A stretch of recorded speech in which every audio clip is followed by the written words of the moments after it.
18 hours after somebody buried my drainage canal with truckloads of crushed stone, the championship golf course across the street looked less like a country club and more like a marsh that had been forgotten for 100 years.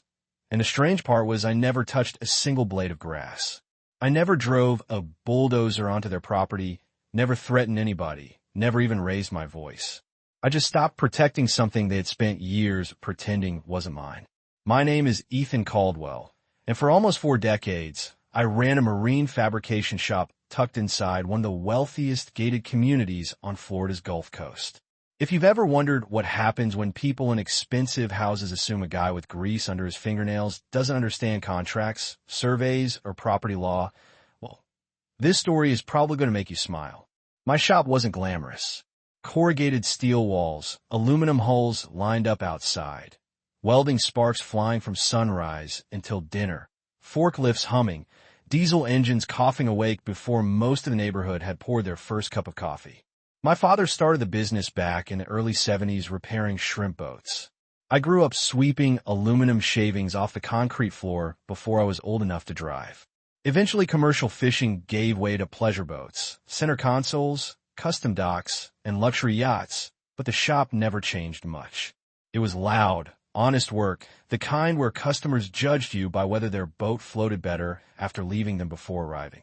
Across the canal sat Harbor Vista Estates, 230 luxury homes with palm-lined streets, white stucco walls, tile roofs, private docks, and enough luxury SUVs to make a dealership jealous. Most of the homeowners were perfectly decent people. Retired doctors, business owners, airline pilots, a few professional athletes. They waved when I waved. Some even brought their boats to me every spring. The only real problem was the homeowners association. Every neighborhood seems to have one person who mistakes authority for importance, and ours happened to elect him president 3 years in a row. His name was Preston Whitaker, a corporate attorney who somehow managed to look annoyed even while smiling. He drove a dark blue Range Rover that never seemed to collect dust, wore loafers without socks year-round, and loved using words like community standards, visual harmony, and neighborhood image. The first time we met, he stood outside my shop with sunglasses on and looked around like he'd accidentally wandered into a landfill. "Mr. Caldwell," he said, "have you ever considered updating the exterior? Maybe something that better complements the architecture around here." I laughed because I thought he was joking. He wasn't. "This building's older than half the neighborhood," I told him. "It was here before those houses existed." He smiled politely. "That doesn't mean it has to stay an eyesore forever." I remember watching him walk away thinking, well, we're probably not going to be friends. Over the next year, the little complaints started piling up. The American flag on my pole was apparently too faded. My work trucks were supposedly visible from the golf cart trail. Customers arriving before 8 in the morning were called disruptive. Somebody complained about the sound of grinders on a Tuesday afternoon, inside an industrial building that had held a commercial permit since Richard Nixon was president. Every complaint somehow found its way back to Preston. None of them accomplished anything because county inspectors kept reminding the HOA that my property wasn't governed by their architectural rules. That seemed to bother Preston more than losing ever should have. Looking back now, I think the thing that frustrated him most wasn't my shop. It was the fact that he couldn't control it. Some people don't handle the word no very well. Then came one of the wettest summers Florida had seen in years. Afternoon thunderstorms rolled in almost every day, dumping inches of rain before disappearing behind perfect sunsets. The neighborhood's drainage system worked overtime, funneling stormwater through a series of canals that eventually emptied into a large pump station sitting beside my property. Everyone assumed the pumps belonged to the HOA because they'd always been there. Nobody ever questioned it. I certainly didn't, at least not then. One Tuesday morning, I pulled in the shop just after 7 and noticed 3 dump trucks backed up beside the drainage canal running along my property line. A landscaping crew I'd never seen before was unloading crushed limestone by the bucketful. Their skid steer pushed rock directly into the canal that carried runoff away from my building. "Hey," I shouted, climbing out of my truck. "What exactly are you guys doing?" The foreman, a stocky man wearing a neon safety shirt, wiped sweat from his forehead and answered without much concern. Beautification project. Beautification, I repeated, staring at the canal disappearing beneath several tons of stone. You're burying my drainage ditch. He shrugged. Orders from the HOA. Did anybody pull permits? He hesitated just long enough to answer the question without speaking. You'll have to talk to Mr. Whitaker. I called Preston immediately. Straight to voicemail. I called again. Same result. By lunchtime, the canal had vanished beneath a solid ribbon of decorative rock, neat enough for a magazine cover, and completely useless. I stood there with my boots sinking into wet ground, staring at what used to be the only path stormwater had to escape, and for the first time in years, I had a feeling sitting deep in my stomach that this wasn't another petty complaint about appearances. This one was going to cost somebody a fortune. The first real storm rolled in the following afternoon. One of those classic Gulf Coast downpours that begin with distant thunder and end with streets looking like rivers. I didn't have to wait long to find out whether my instincts were right. About 45 minutes after the rain started, water stopped flowing through the buried canal because, of course, there was nowhere left for it to go.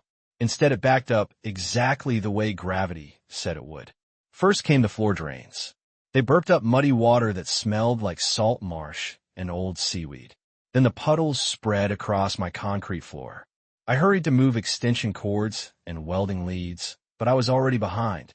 My newest aluminum MIG welder flashed an error code before going dark. The plasma cutter followed a minute later. Air compressors hissed as their electrical panels shorted out, and two customer boats that had been sitting on low cradles suddenly had several inches of water around their hulls. I remember standing there soaked to the bone, watching 40 years of routine disappear in less than an hour, and thinking that no landscaping project was worth this. My office manager, Linda, walked out carrying a clipboard above her head to keep it dry. Ethan, this can't be happening. I didn't answer because I was busy dragging equipment toward higher ground. By the time the rain stopped, we had enough standing water inside the shop to ruin thousands of dollars in tools, postpone multiple repair contracts, and shut down production indefinitely. Insurance adjusters came the next morning. So did county inspectors. Every one of them asked the same question after looking outside. Who filled in the drainage canal? I pointed toward Harbor Vista Estates. Nobody said much after that. Over the next 2 days, I gathered invoices, repair estimates, customer cancellations, photographs, and inspection reports. The number kept growing until it made me sick to look at. Then something happened that changed everything. While digging through an old filing cabinet looking for construction drawings of my building, I found a dusty tube labeled Original Survey 1972. My father had been the kind of man who never threw away paperwork, and suddenly I was grateful for every inch of space those yellowing documents had occupied. I spread the survey across my workbench, weighted the corners with socket wrenches, and started tracing property lines. At first, I was only trying to confirm the dimensions of the drainage easement. Instead, I noticed something strange. The survey line didn't stop where I thought it did. It continued beyond the fence, around the concrete pad supporting the neighborhood's main stormwater pump station, then returned to my boundary marker. I blinked, convinced I had misread it. So I pulled out the deed. Then another survey completed in the 80s. Then a title insurance packet my father had saved from refinancing the property decades earlier. Every document agreed with the last. The land beneath the pump station belonged to my family. Not the HOA, not the county, not some utility district. Mine. At first, I honestly assumed there had to be another document somewhere granting permanent access. I hired a title company to perform a fresh search just to prove myself wrong. 2 days later, their attorney called me personally. Mr. Caldwell, she said carefully, you've stumbled onto something very unusual. How unusual? The Homeowners Association has been operating that pump station under a month-to-month ground lease signed by the original developer almost 30 years ago. The developer sold the remaining property before recording any permanent easement. Ownership transferred with your parcel. I leaned back in my chair without saying anything. You're telling me, I finally asked, that every stormwater pump serving this neighborhood is sitting on my property? Legally, yes. And they never purchased the land? No, permanentismo. None that we can find. I thanked her, hung up the phone, and stared out the office window for a long time. Suddenly, Preston's confidence made a lot more sense. He probably assumed the HOA owned everything it could see. Nobody had ever bothered checking. I called a local engineering consultant named Daniel Reeves, someone I'd known through Marina Construction Project for years. He arrived carrying maps, elevation drawings, and enough measuring equipment to start his own surveying company. We spent an afternoon walking the drainage network.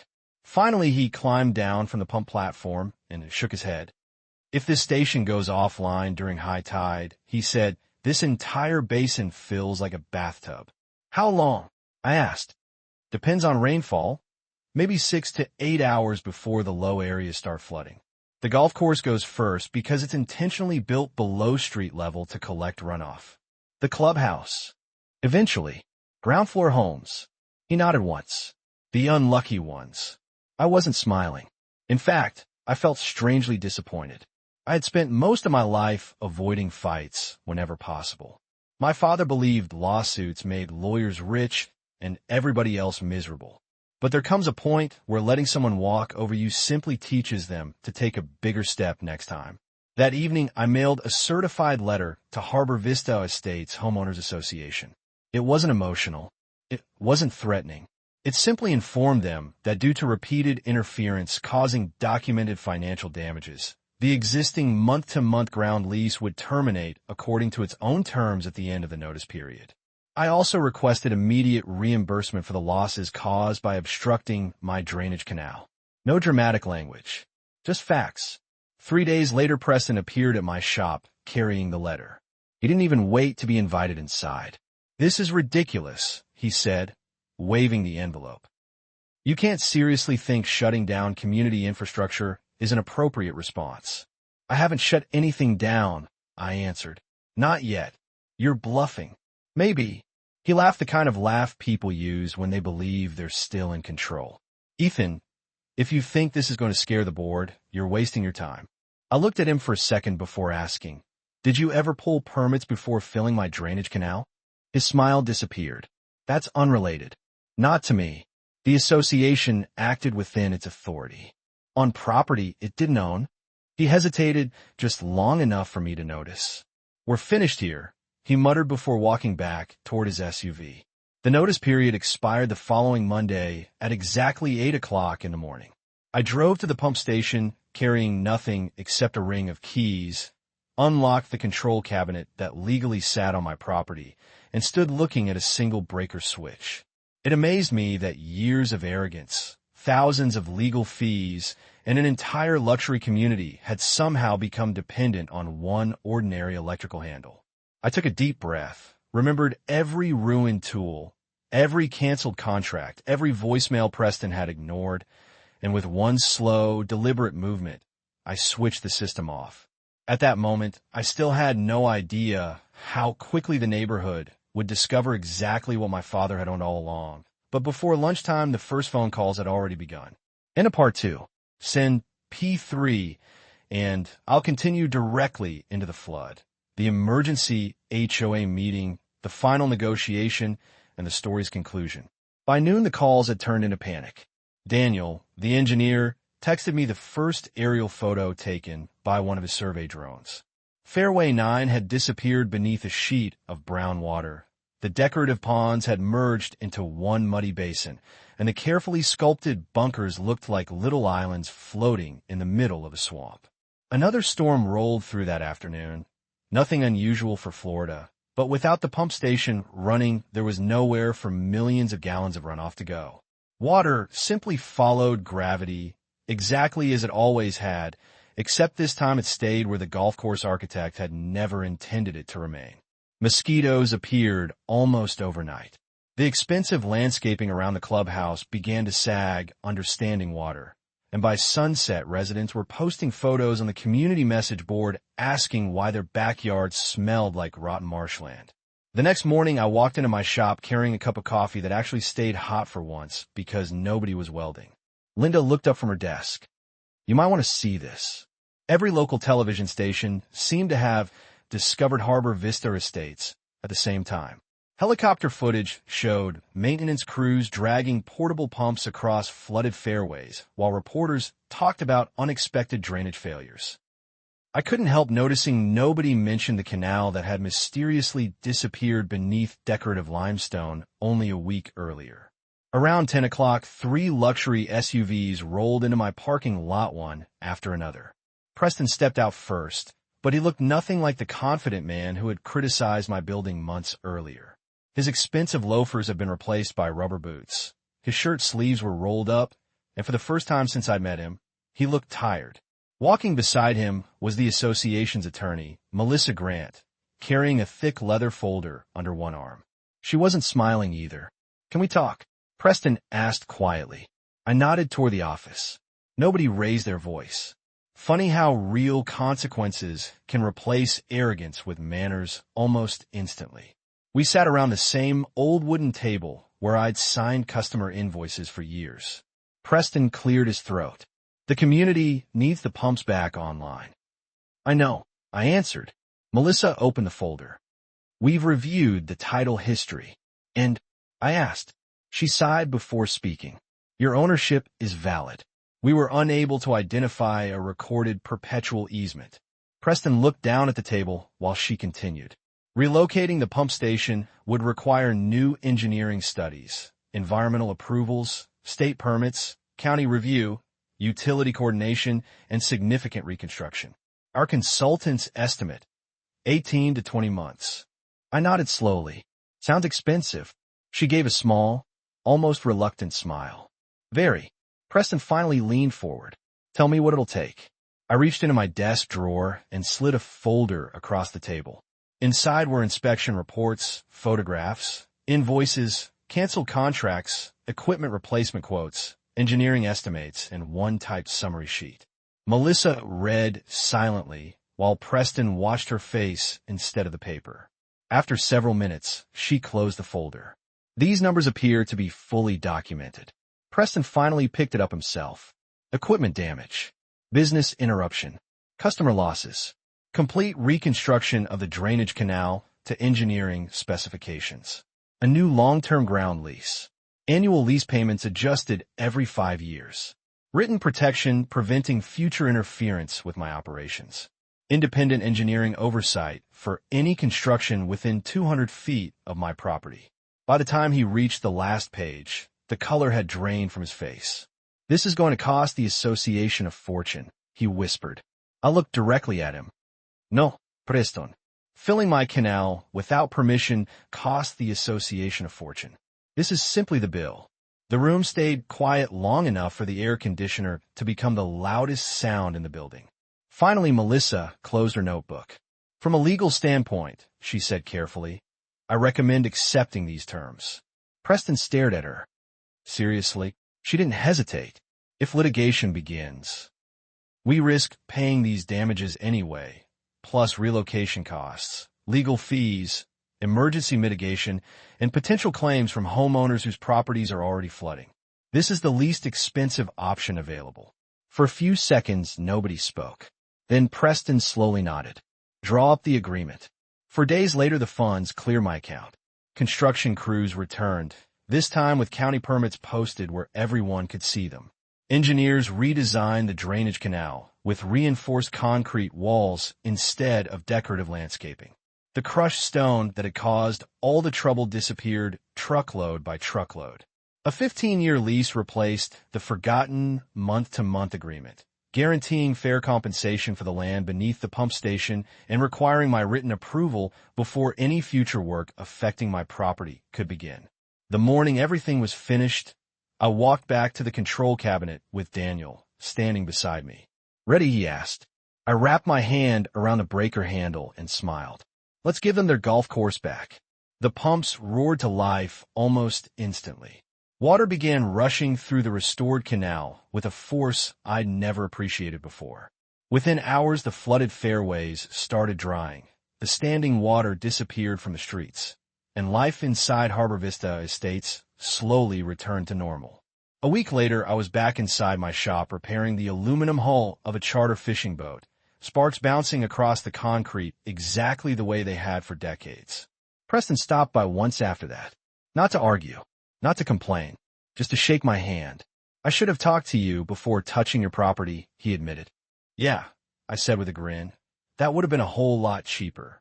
We both laughed, and surprisingly, neither of us held onto the anger after that. Looking back, I don't think this story was ever really about revenge. It was about respect. Too many people assume the guy wearing work boots knows less than the guy wearing a tailored suit. Sometimes they're right. Sometimes they're spectacularly wrong. Property rights don't care about appearances, expensive cars, or fancy job titles. They only care about what the paperwork says. So here's what I want to ask you. If someone had destroyed part of your livelihood because they thought they had the authority, would you have handled it the same way I did, or would you have chosen a completely different path? Let me know down in the comments because I'm genuinely curious where you draw the line between standing up for yourself and going too far. And if you enjoyed this story, don't forget to like the video, subscribe to the channel, and share it with someone who believes a little humility can save people a very expensive lesson.